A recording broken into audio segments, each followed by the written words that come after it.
when you start learning the roadmap to the G spot, you can open up a whole new doorway into wonderful orgasmic goodness. Hello, hello. Welcome to another episode of Pretty in Kink. And today we are talking about the elusive G spot. I'm excited for this one. I know I say that every time, but I'm excited for all of them. What can I say? Maybe I'm biased. I accidentally sort of went down the rabbit hole with the G spot. I was researching for just some very quick, brief information for a different style episode. But once I jumped in, I was like, oh, I didn't know that the G spot was so controversial and so mysterious. And so I said, fuck it. We are having a whole episode on the G spot because anything that's mysterious, I'm all about. And really, anything that's going to bring me a bigger, better orgasm, I'm also all about. And I want to bring it to you guys. So pull up a chair. This episode is going to appeal to anybody that plays with a vagina, whether you are playing with your partner's vagina or you are playing with your own. This episode should benefit everybody. So get your notebooks out and we're going to have a little lesson. Now, as always, my disclaimer, I don't know shit about shit. I'm not an educator. And as I've said in my previous episodes, I am not a teacher. I probably should not be teaching you about anatomy, but here we are. So take it with a grain of salt. I'm still going to hit you with all the things that Google taught me. Now, first of all, what the fuck is the G spot anyways? Well, according to Google, it's basically like a UFO or Bigfoot. It is elusive, controversial. There's a huge question on if it is even real, like a huge question. And when you start digging around, there is not a lot of research that has gone into this. The little bit of research that has been done, it's a very small pool. The biggest research was on 13 female cadavers that essentially proved that there is no actual, I don't know if I want to say organ, but no specific like, whoop, there it is right there. That is the G spot. However, there have been other studies that prove that there's certainly something going on. What generally you are going to see across the board is that the G spot is going to be the key to vaginal orgasm during penetration. If you've listened to some of my previous episodes, you know that as women, we can struggle. It can be the struggle bus to get us to orgasm with just penetration. So when you start learning the roadmap to the G spot, you can open up a whole new doorway into wonderful, lovely, orgasmic goodness. So, what is it? Do we even know? Not really. It is a spot located within the vagina. It is on the anterior wall, which is going to be the front wall, which is going to be, think about the belly button. And essentially, if you are entering the vagina, you are aiming for the belly button, okay? One of my favorite things that I saw in my research was a statement that essentially said that maybe it is not a distinct part of anatomy, but rather it may represent an area where all of the internal portions of the clitoris and the urethra, which is going to be the tube that allows your urine to exit your body, and the vagina all come together, and that it could belong to the clitoral network. So what that means when I say clitoral network is, like we discussed in that foreplay episode, your clitoris is full of nerves, full of them.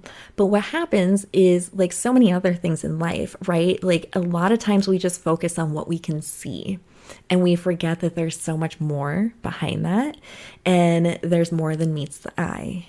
That is just like our anatomy. With the clitoris, we think about what we see on the external portion of a woman's body. Those nerves go in. And so the idea is, could that G spot be internally where it's being stimulated and hitting all of those nerve centers, and it's stimulating the nerves in a different way? And again, you stimulate these, and then you can find the key to those internal vaginal orgasms. You also, this is a whole different controversy, can kind of unlock the door to squirting. Again, whole different controversy. I'm not even going to get into the details here because that is a whole different episode, and one that I am hoping actually to bring a guest on to discuss that has a little bit more experience. But for the purpose of this episode, I'm just simply going to put it out there that when you locate the G spot and learn how to stimulate it, you then can increase the odds that you can also induce squirting. So before we get into what we do with a G-spot, I'm going to nerd out on you for a brief moment, and I'm going to give you a quick history lesson on the G-spot. It's a history lesson you never knew you wanted, but I promise you it's kind of interesting because the G-spot, the name originated from a German physician with the last name Grafenberg. He was born in the late 1800s, and he studied the role of the urethra in female orgasms. And he was also one of the first researchers to discuss female pleasure in a scientific manner, and one of the first to write about the erogenous zone that we now call the G-spot. Now think about that, like the late 1800s, and this dude is talking about female orgasms in a scientific way. That's pretty cool. So he writes a paper, and in the 1950s, there's other researchers that see it and decide that they are going to name this erogenous zone in honor of him. So it becomes the Grafenberg spot, shortened to the G spot. There's your history lesson. You're welcome. Now, what the hell do we do with the G spot? How do we figure out what to do with it so we can make her go, OMG? You know I was going to do that at some point, right? I had to. What do we do? Well, we got to find it. How do we find it? We play and we explore. And so first we need to know where to look. It's inside the vagina, and it is going to be anywhere from an inch or more in. Again, like I said, it's going to be in the front wall, which means you are going to insert fingers, 1, 2, 3, however many you want, and then basically kind of imagine you're trying to find the back of the belly button. Now, I'm going to insert a little PSA here, because in my experience, I have found that many people don't know exactly what to do with those fingers once they're inside. And it seems to me that there is a lot of mimicry to what has been seen in porn or in media, where it is more of an in and out motion. Guys, it doesn't do much. I hate to break it to you. That doesn't do much. It can feel good sometimes, depending on like where the palm of your hand is hitting with that motion. But what is going to stimulate the G-spot is going to be more of a come hither motion with your fingers. And what I mean by that is, imagine you take your fingers and you hook them, right? And you kind of drag them back to you as if, you know, when you put your finger out to say like, come here, you're going to do that. And you're just going to keep that motion going. So you're not going in and out. It is more like a stroking with your fingers going back and forth like that. Now, Google gets a little confusing on this point because in some segments I read, it made it sound like you might be able to feel where it is because the area will feel raised or swollen as the female's getting aroused. There were other parts that I read that said you cannot feel it. So I don't know. I have not spent a lot of time hunting for it in other people. I know with a man's P spot, which is where you hit that prostate gland by going in and doing like anal play, you certainly can feel it. It is very distinct. It feels kind of like a walnut. You know it. As far as the G spot, I don't know. So if anybody does know that, goes in there and plays a lot, I would love to hear your take on that. Hit me up in my DMs at Pretty and Kink Podcast on Instagram, or in my show notes, I always have an anonymous link for questions and comments because I'm genuinely curious to know if you can feel something or not. So I'm going to tell you, I have no fucking clue. So don't necessarily be waiting until you feel something specific, because you might never feel it. So as somebody that is trying to find this on a partner, you have a bunch of options. You can do it with your fingers, you can play with toys, and you can experiment with positions to figure out how best to hit this spot and stimulate it to bring her to an internal orgasm. But I also want to remind you that one size does not fit all. I repeat, one size does not fit all. What one partner enjoyed does not mean another one will. What one move worked for a partner doesn't mean that same technique is going to work for your next partner. So you need to check your ego at the door and be willing to constantly learn and experiment and know that not everything is going to work. And that is okay. I had a partner that was absolutely obsessed with the idea of making me squirt. And again, like I said earlier, a lot of times when you stimulate that G spot, it can induce squirting. So he is on this absolutely ridiculous mission to be the first person to make me squirt. And he's self-proclaiming himself as the squirt king. And he has made every single female squirt, and he is going to make me. It was annoying, quite honestly, and I hated it. He had a very aggressive method, and it was not fun, and it was not pleasurable. And he did eventually make me squirt, but it wasn't exciting. It hurt, and it did not feel good. So I didn't care that I squirted because it was a miserable experience. After that partner, I started playing and I started experimenting solo and discovered what works for me. And let me tell you, this was explosive. Peel me off of the ceiling, send me to the moon. Like, oh my God, I've never felt anything like this before in my life. And it's been a feeling that I constantly chase, whether I'm with a partner or solo, because it felt so good. And I love when I am with partners that will listen to me and will understand and not let their egos get in the way when I say, like, go slower, or what you're doing I don't like. Doesn't mean I don't like you. I just don't like what you're doing. Let me show you what I do like. And that just makes you so much more eager to play and experiment versus somebody that is not willing to listen and learn. So just always remember that with your partner, that you have to be open to what they like, and you have to be open to hearing that critique that maybe something you're doing isn't working. And with your partner, you also can experiment with positions.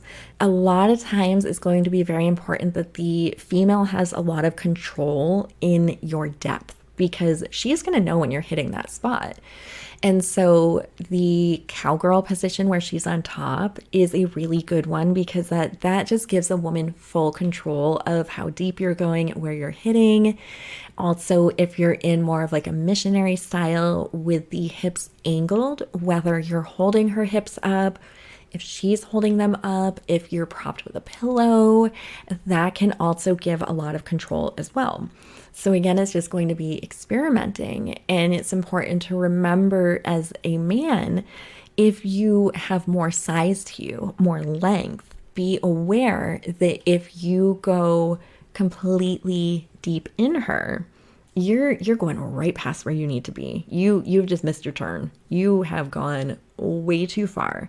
So you need to back up a little, which can be hard because when you get in that rhythm of thrusting, you have your way. So it's important to be conscious of your movements and your depth and going a little bit more shallow so the head of your penis is hitting where it needs to hit at the front of the vagina, which again, you're looking at, an inch plus inside of the vagina. So you don't always have to go very deep. So keep that in mind. And then if you're playing solo and you want to experiment and start looking around for this elusive little booger, like I did with toys, there's a lot of different toys that you can play with. You also, of course, can use your own hand with your fingers. Me personally, I don't know if I'm just not flexible, if my fingers aren't long enough, if my G-spot's tucked up in there. That doesn't work for me. I certainly need toys, but play and experiment to see what is going to work for you. If you Google G-spot toys, you will find a lot of different options. The key is basically looking for something that has a curve to it, which, by the way, men, if you have a curved penis, my G-spot loves you. It's one of my favorite things ever because I know I'm going to have a good orgasm when I see that you've got an upward facing curve. So good. Anyways, I digress. With toys, look for curves. For me personally, I have two favorites. I really enjoy glass wands.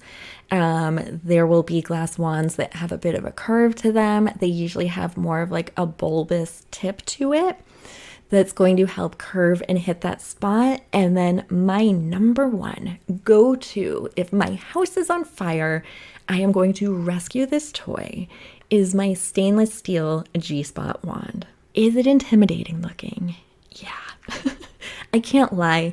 Anytime I've shown it to a partner, the look on their face, like they can't hide that brief, like quick initial reaction. And it's one of concern. It is intimidating. It is a curved piece of stainless steel, not a U shape really, but think kind of like a rainbow curve.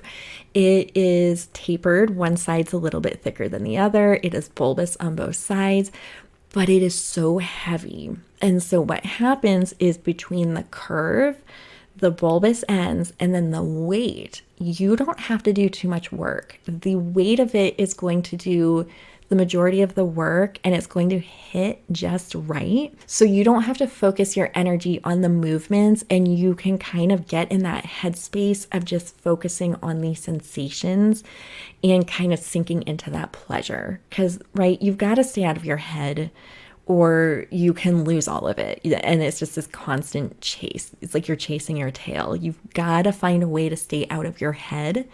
And if you don't reach it, and then you don't find it and you don't have that explosive orgasm, that's okay.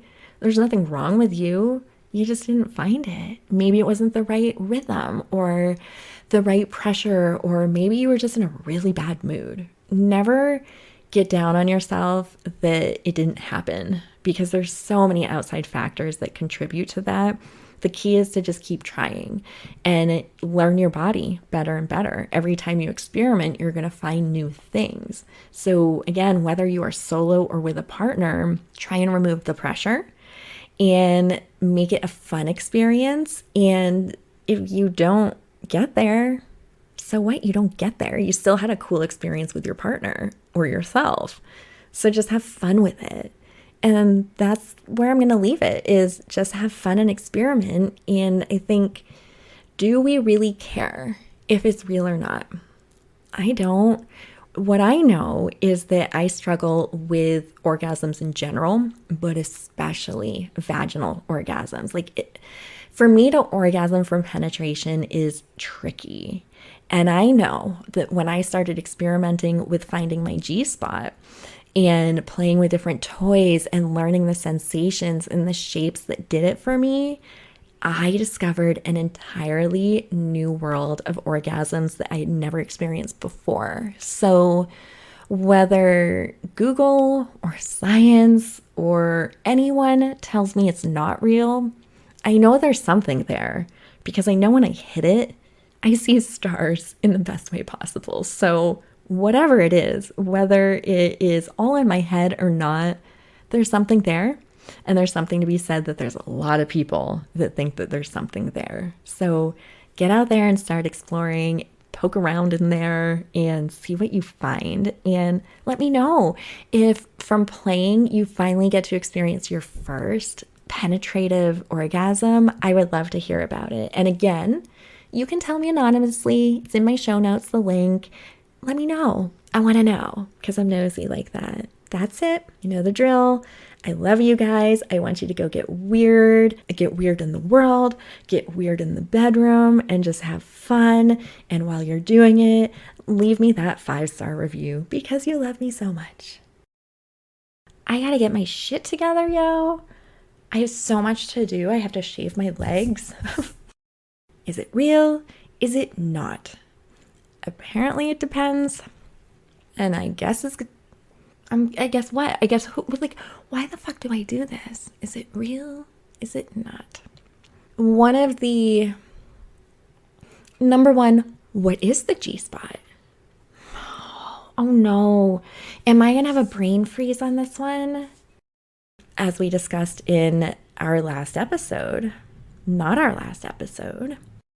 And when it is pleasured, that's not the word I want. It could trigger all these other, what? It could trigger, I swear to God, don't do drugs because I feel like it rotted my brain out. So he's on this like absolute ridiculous what? Oh my God, why? Why does my brain just like fucking turn off?